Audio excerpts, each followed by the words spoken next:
So, Owain Harris, thanks for taking us into your shop Absolutely, no problem. here in Deerfield, New I Hampshire. know, out in the boonies. Out in the boonies. And you were going to tell us about the new sideboard that you made, in which you used a lot of CNC. Yeah, I want to talk a little bit about how I kind of came up with the shape of the front, the doors and the drawers, and sort of the genesis of that, those ideas. And that's something I started playing around with a few years ago when I did a fellowship at the Center for Furniture Craftsmanship in Rockland, Maine, Rockport, Maine, and I started playing around with these coved and bent shapes. I really like that sort of fluted idea and the compound curves, and mostly I was excited at the prospect of figuring out how to veneer it, because I like trying to figure out how to veneer crazy shapes. So you got some more? Yeah, so originally what I was doing was steam bending or coving on the table saw, and then steam bending that coved piece, and then coopering it into various different shapes. I was playing around with sort of some vessel type things. The problem that I encountered with that process was the steam bending there's so much variation in the pieces that I couldn't figure out a good way to come up with a consistent shape.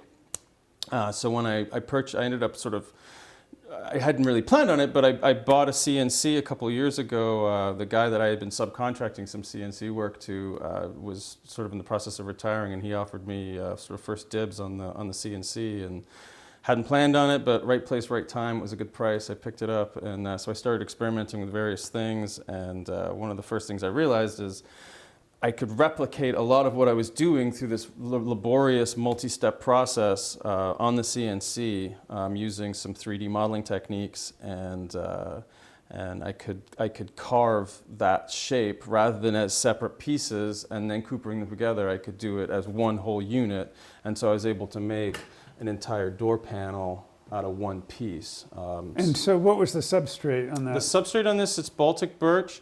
It's I start out with an 1.25" panel, which I achieved by laminating a piece of 3/4 and a piece of 1/2 inch together in a vacuum bag.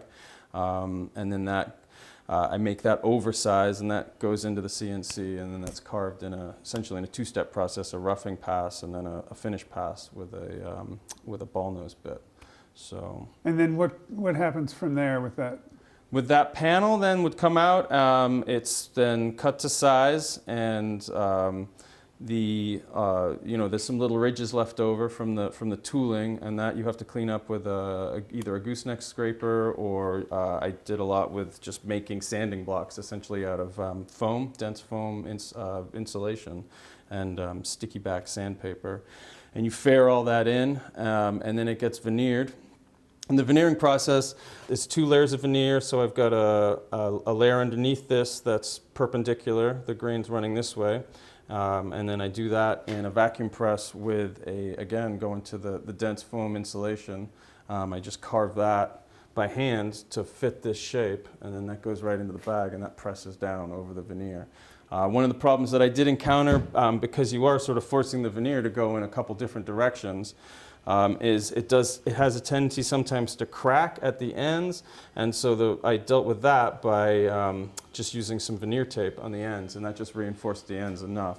One of the things I want to continue working with some of these ideas is just a question of figuring out how far you can push the material before it starts to sort of implode on you. I mean, you are asking that veneer to do some pretty intense things at a certain point. So I don't know. This worked out really well. I'm working on some designs now that are actually kind of the opposite. It's curved in this direction and in this direction. We'll see how far I can sort of push that and still have it work. But I mean, part of the process for me is just I love the experimentation of it. So. And so one thing, I don't know if it's obvious, but the whole front of the cabinet is bowed this way, and also these guys are curved this way as well as fluted. So it's pretty mind-blowing little. Yeah, it's curved everywhere, and sort of the when I was experimenting with these shapes and mocking them up, what I started to realize, and it's kind of the genesis of the design on the top, is at a certain point it starts looking like this crazy like swollen barrel. It started to remind me of like when there's an explosion inside a barrel in a Bugs Bunny cartoon and the whole thing kind of bows out. It started reminding me of that, and so that was sort of the idea behind like there's all this pressure inside here, and I think visually you're creating a lot of tension. And the idea with the inlay is that's just sort of getting pushed out through the top, and then it's releasing off and flying in all different directions. So that was kind of the idea behind the inlay. And speaking of the inlay, that was another thing I wanted to ask about on these panels. Yep. How you did that. So you've got these, Yes. you've veneered these coved and curved shapes. So once they're veneered, the way you veneer it is I veneered it opposite pieces. So in one press I would do these two, and then you're veneering it so that the veneer actually comes up past the point, and then I'd sand that off because part of the problem is you're actually going over a point. So in order to maintain that point, you have to come back from the opposite direction to create that angle there. So I'd veneer those two, clean it up, then veneer these two, and then clean those up. And to get the stringing in there, I'd spent a bunch of time trying to figure out if there was a way to do it in the CNC. Ultimately, the conclusion I came to is that it was just too risky to put that panel in the CNC and try to line the bit up exactly on the point. So I ended up doing it by hand, and I made basically it's a tool that runs off of the side, and it has a little sawtooth. I actually use the Lee so you can buy their little sawtooth parts for their veneer, their inlay tools. You can just buy the blades. You don't have to buy the whole kit. And I made one with an arm that was long enough to reach the center, so then I could do those ones. And this guy I just did with a router, with a little tiny bit on it, basically, and a bearing. So, and that worked out really well. One of the things I'm most proud of myself for figuring out how to do on this is actually the way I did the door faces. The door faces are solid walnut rather than a substrate, and the way I did those was to I took the 3 blanks and I double stick taped them to a piece of MDF with a space in between the two that was the same width as a bandsaw blade. So I made a whole like a spacer? As a spacer, essentially.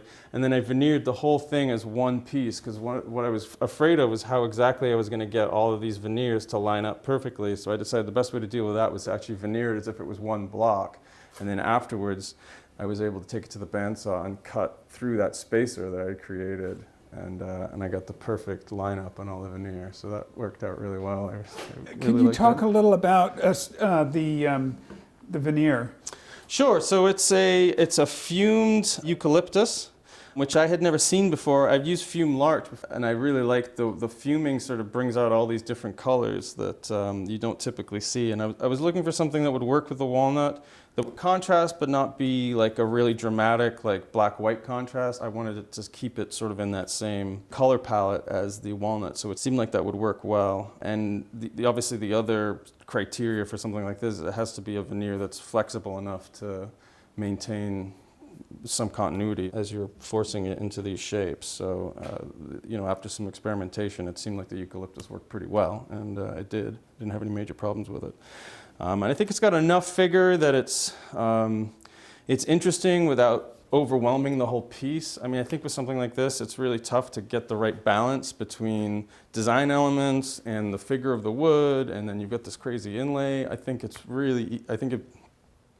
I have a tendency sometimes to just try to throw the kitchen sink at a piece. So with this, I was trying to have it be, obviously a remarkable piece, but not like too over the top. So I thought that was subdued enough that it didn't overwhelm everything else. Especially with the walnut I was able to find has some of this figure in the grain as well. And so, there's a lot going on, and just trying to get it to all balance is obviously like part of the process. So.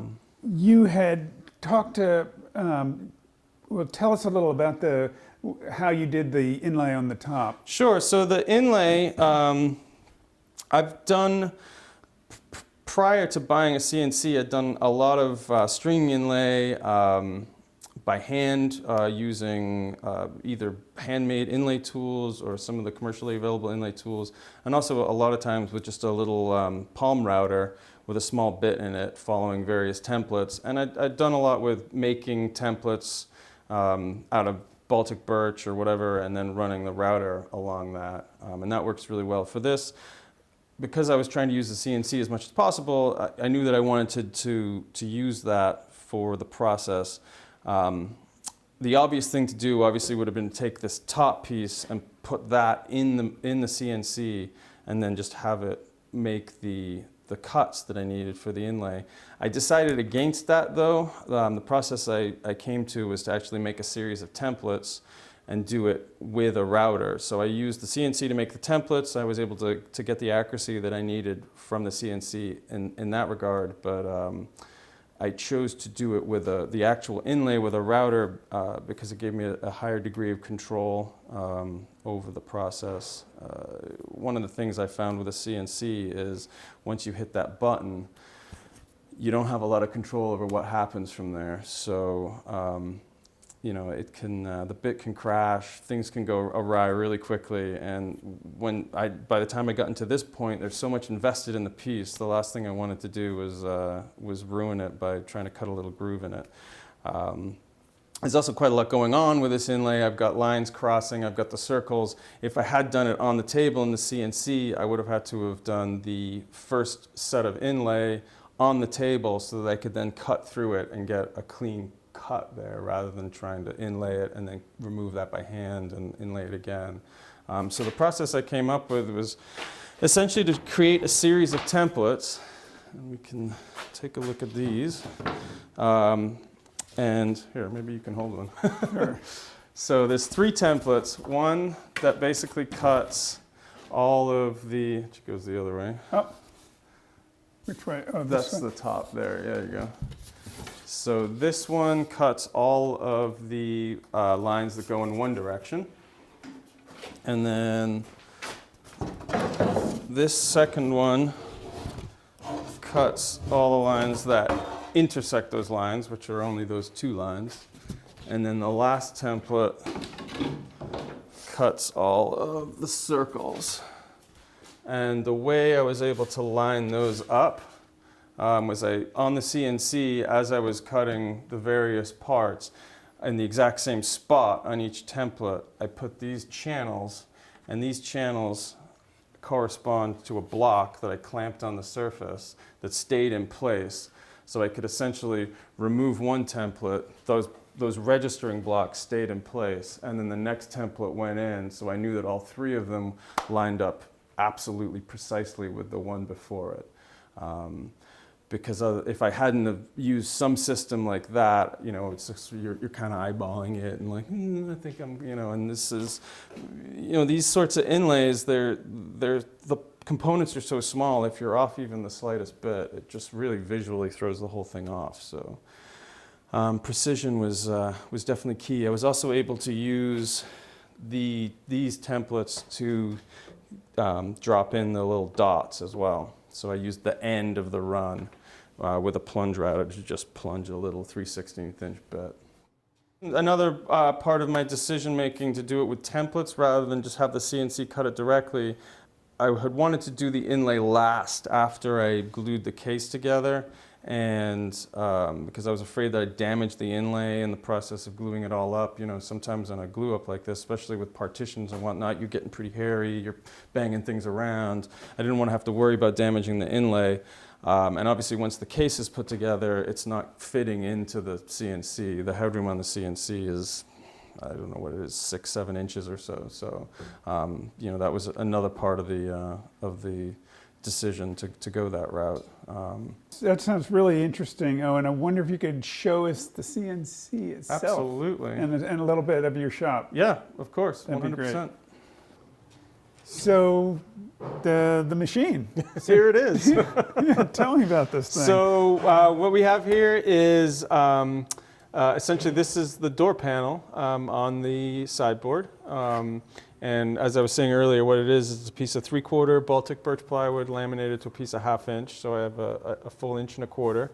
And I did the modeling for this shape. I did in a program called Fusion 360, which is a free piece of software for small shops and for hobbyists. It's a really fantastic program. It's really powerful. I mean, there's definitely a bit of a learning curve to it, but it allows you to model these fairly complicated three-dimensional forms. So when you're doing something like this in a CNC, there's essentially two parts to it. There's the modeling component, and then there's the toolpath component. So once you've drawn it and you've got the shape you want, you then have to write the code, or the machine writes the code that tells the tool to cut it in a particular sequence. In this case, I've got two different toolpaths. I've got a roughing toolpath and a finish toolpath, and the roughing toolpath is what hogs out all of this waste here, and that would have been hogged out in each of these pockets. And that's done with just a 1/2-inch straight bit. And then the finish pass is with a 1/2-inch ball nose bit. In this case, I'm not really worried too much about things like climb cutting, grain direction, because the piece is ultimately getting cleaned up by hand and then veneered, so I'm not too worried about it. So you can feel there's still some ridges in there, and that's because the ball nose bit, I'm stepping it over in such a way that in order to sort of be the most efficient with my time on the machine, I'm not going in and cleaning up all those little ridges, because it's faster to do that by hand after the piece is done. If I were doing a shape that was in solid wood, and maybe that was the surface that was ultimately going to be seen, I probably would be a bit more careful about how I was stepping the bit over, and so I was overlapping each pass a little bit more. But on this, I wasn't really too concerned about it. So what I've done here, part of the thing, or one of the things that you end up trying to figure out how to do on a CNC is how to hold the piece down to the table. I don't have a vacuum table. It's definitely something I'd like to add at some point, but at this point I haven't been able to. So for something like this, what I will typically do is I'll make the piece in the drawing bigger than the shape that I'm cutting, and that allows me to have some free room that I can screw the piece down to the table. And that, obviously that's not going anywhere at that point. So even though that bit's doing some pretty aggressive stuff, it's not moving the piece around, and that's pretty critical. Other components of what I've got going on here, obviously figuring out where your 0 point is on the table is pretty key, because that tells the computer where it's starting any program from. What I've done has worked pretty well for me is to cut these channels in, and these channels this one's 4.5 inches from the 0 point, and this one's 6.5 inches from the 0 point, and then I can just drop these blocks in wherever I need them to reference my components. And so I've got one that goes all across the x-axis or y-axis, and one across the x-axis. And then I can just tell all my programs to start from 4.5 and 6.5. So that's pretty key. How long would it take to shape this whole thing? So this particular component's about 45 minutes or so. The nice thing is once it's in, it's screwed down, and you've got the thing going and it's working right, you can walk away and go to the bench and do some more work. So it's almost like having an employee. It's pretty nice. Yeah, that's been sort of one of the more fun things about the CNC experience, is realizing that it kind of can double your output if you're doing it right. So anything else on this you think of? I think that's basically it. I guess I didn't mention that, so I drew it in Fusion 360. I actually did the toolpaths in a program called VCarve, and you can do a lot of the drawing in VCarve too. It's great for two-dimensional stuff. It's not great for 3D stuff. I would definitely recommend the Fusion 360 for 3D stuff if people are kind of getting into this. But. And then I was wondering about the templates you made and what the difference would be with them when you were creating them on here. Creating those, so that's actually much easier because it's a 3D, or it's a 2D. Actually, I can grab one.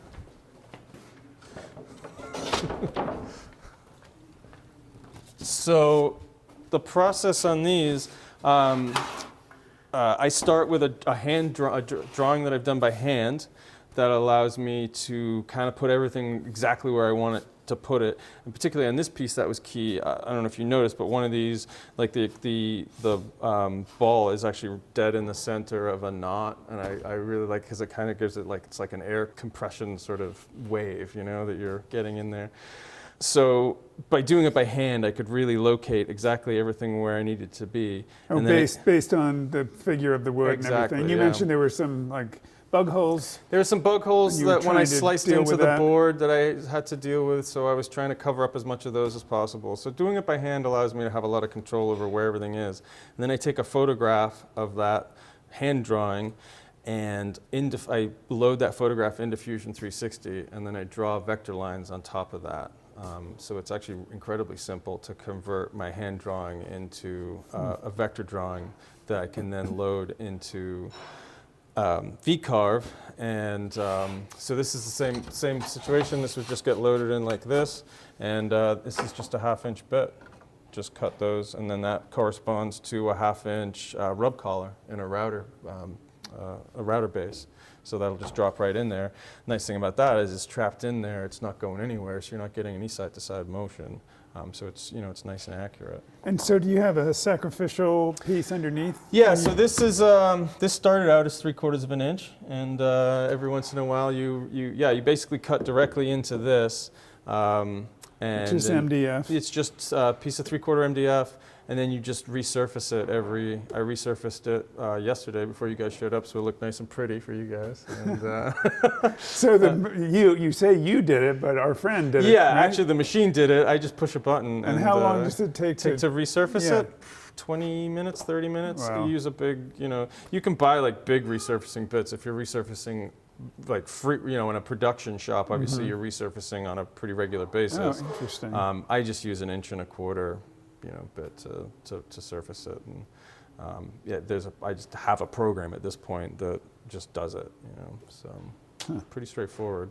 Cool. This is something I've just kind of been experimenting with. I just added these recently, or these T-tracks that I can put some hold downs in, and that's another way of holding a piece down. They're below the surface of the top, but it's also just aluminum, so if the bit does nick it, it's not the end of the world. So I'm sort of seeing if that is something that works. If it does work, then I'll probably add them down the whole length of the table. Although, as I was saying to you earlier, I have this 4x router, which is really handy when you need it, but 99% of the time, I'm literally working right here. So, and you were saying also, like future purchase would be a vacuum. I'd definitely like to add a vacuum setup. Again, probably for that, I don't know that I would bother with the whole table, frankly. I think I might just add something that kind of cordons off just one section, because most of what I'm doing is here, and it's the small stuff that's the biggest pain to hold down. So I can definitely see having a vacuum table. The other thing would be upgrading from, right now I have just a router. And I would like to upgrade to a spindle, which it gives you a little bit more control over the types of cuts that you're doing. You can control the speed from the computer, so you can manipulate that as you're working, which is nice. So that's the machine. That's very cool. Yeah. Anything else? Thanks. No, I don't think so. No Thanks a problem. lot, Owen. Yeah, of course, absolutely. My pleasure. Appreciate it. No problem.